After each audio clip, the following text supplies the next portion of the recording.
ሰላም ጤና ይስጥልን አድማጭ ተመልካቾቻችን ከቶፕ ኒውስ ኔትወርክ ዕለታዊ ዜናዎችን ይዘን ቀርበናል። በቅድሚያ ማርዕስቶቹን ኢሰመኮ የፖለቲካ ፓርቲዎች እጩዎችን የድጋፍ ፊርማ የማሰባሰብ ግዴታ ተፈጻሚ እንዳይሆን መታገዱን በበጎ እንደሚመለከተው ገለጸ። ኢትዮጵያ የተባበሩት መንግስታት የሰብአዊ መብት ምክር ቤት የቢሮ አባል ሆና ተመረጠች። ምርጫ ቦርድ በአቶ ጌታቸው ረዳ ለሚመራው ስምረት የክልል ፓርቲነት ህጋዊ እውቅና ሰጠ። የሰላም ጉባኤ ለማካሄድ የጸጥታና የበጀት እጥረት ተግዳሮት መሆኑ ተነገረ። ምርጫ ቦርድ ለየትኛው ሚዲያ ዝግ አለመሆኑን የቦርዱ ሰብሳቢ ወይዘሮ ሜላትወርቅ ኃይሉ አጽንኦት ሰጥተው ተናገሩ። ኢሰመኮ የፖለቲካ ፓርቲዎች እጩዎችን የድጋፍ ፊርማ የማሰባሰብ ግዴታ ተፈጻሚ እንዳይሆን መታገዱን በበጎ እንደሚመለከተው ገልጿል። ኢትዮጵያ ሰብአዊ መብቶች ኮሚሽን ኢሰመኮ የህዝብ ተወካዮች ምክር ቤት ህዳር 25 2018 ዓ.ም ባካሄደው መደበኛ ስብሰባ በምርጫ ለመወዳደር የሚቀርቡ የፖለቲካ ፓርቲዎች እጩዎችን የድጋፍ ፊርማ እንዲያሰባስቡ የሚያስገድደው የኢትዮጵያ የምርጫ የፖለቲካ ፓርቲዎች ምዝገባና የምርጫ ስነ ምግባር አዋጅ ድንጋጌ ለ7ኛው ዙር ሀገራዊ ምርጫ ተፈጻሚ እንዳይሆን ማገዱን በበጎ እንደሚመለከተው አስታውቋል። ኢሰመኮ ባወጣው መግለጫ የኢትዮጵያ ፖለቲካ ፓርቲዎች የጋራ ምክር ቤት የድጋፍ ፊርማን ለማሰባሰብ አስቻይ ሁኔታ ለመኖሩን በመጥቀስ እንዲሁም የኢትዮጵያ ብሔራዊ ምርጫ ቦርድ ከፓርቲዎች የሚቀርቡለትን ጥያቄ መነሻ በማድረግ ከዚህ ግዴታ ተፈጻሚ ጋር የተያያዙ ጥያቄዎችን ለህዝብ ተወካዮች ምክር ቤት ሲያቀርብ መቆየቱን በተደረገው ክትትሎች ተገንዝቧል። ኮሚሽኑ የምክር ቤቱ እርምጃ ተጨባጭ ሁኔታዎችን ያገናዘበ በምርጫ የሚወዳደሩ የፖለቲካ ፓርቲዎች ላነሷቸው ጥያቄዎች ምላሽ የሰጠ እንዲሁም ምርጫ አካታችና አሳታፊ እንዲሆን ከማድረግ አንጻር አስቻይ ሁኔታዎችን በማመቻቸት የምርጫና በህዝብ አስተዳደር ጉዳዮች ላይ ተሳትፎ የማድረግ መብቶችን ለማጠናከር አዎንታዊ አስተዋጽኦ እንደሚያደርግ ውሳኔውን ደግፏል። በጄኔቫ ስዊዘርላንድ በተካሄደው የተባበሩት መንግስታት የሰብአዊ መብቶች ምክር ቤት ድርጅታዊ ስብሰባ ላይ ኢትዮጵያ የቢሮ አባል ሆና ተመርጣለች። በውጭ ጉዳይ ሚኒስቴር መረጃ መሰረት ኢትዮጵያ የአፍሪካን ቡድን በመወከል በድርጅቱ የአመራር ሚና ላይ ለ1 ዓመት ታገለግላለች። በተጨማሪም በጄኔቫ የተባበሩት መንግስታት የኢትዮጵያ ቋሚ ተወካይ አምባሳደር ጸጋብ ክበበው የምክር ቤቱ ምክትል ፕሬዝዳንት ሆነው ያገለግላሉ። ምክር ቤቱ 1 ፕሬዝዳንትና 4 ምክትል ፕሬዝዳንቶችን ያቀፈ ሲሆን እያንዳንዳቸው የራሳቸውን ውክልና አላቸው። የቢሮ አባላት የምክር ቤቱን ስራ በመስራት ስብሰባዎችን በማመቻቸት እንዲሁም በአባል ሀገራት መካከል ገንቢ ውይይት የማድረግ ሚና እንዳላቸው ጠቁሟል። ከዚህም ባለፈ የምክር ቤቱ አጀንዳዎችን በተቀላጠፈና ውጤታማ በሆነ መንገድ በማስተዳደር ረገድ ማዕከላዊ ሚናን ይጫወታሉ ተብሏል። ኢትዮጵያ በአባልነት መመረጧን በተባበሩት መንግስታት ስርዓት ውስጥ ያላትን ገንቢ ተሳትፎና በዓለም አቀፍ የሰብአዊ መብት ጉባኤዎች ላይ ያላትን ቁርጠኝነት ያንጸባርቃል።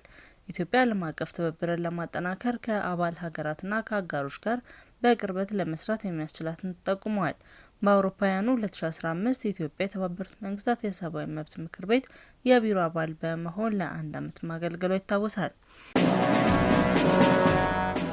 ምርጫ ቦርድ በአቶ ጌታቸው ረዳ ለሚመራው ስምረት የክልል ፓርቲነት ህጋዊ እውቅና ሰጠ።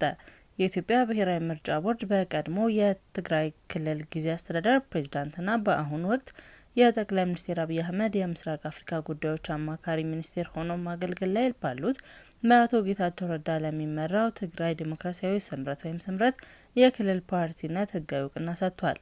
በቀድሞ የህወሓት ከፍተኛ አመራሮች የተመሰረተው የትግራይ ዲሞክራሲያዊ ስምረት ፓርቲ በጥቅምት ወር አቶ ጌታቸው ረዳን ፕሬዝዳንት አድርጎ መርጧል።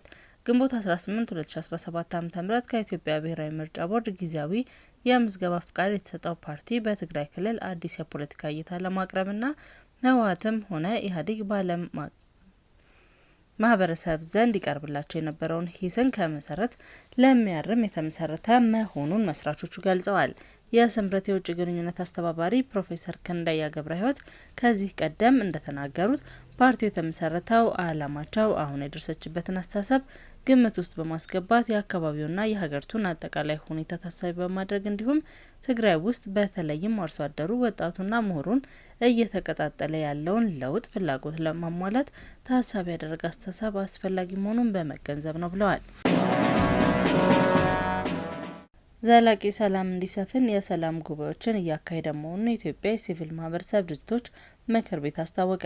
በምክር ቤቱ የህግና ፖሊሲ ጉዳዮች ዳይሬክተር አቶ ዘላለም እሸቱ እንደተናገሩት የጸጥታ ችግር ባለባቸው ክልሎች ዘላቂ ሰላም እንዲሰፍን የሰላም ጥሪ ጉባኤዎችን በማካሄድ ላይ ይገኛሉ።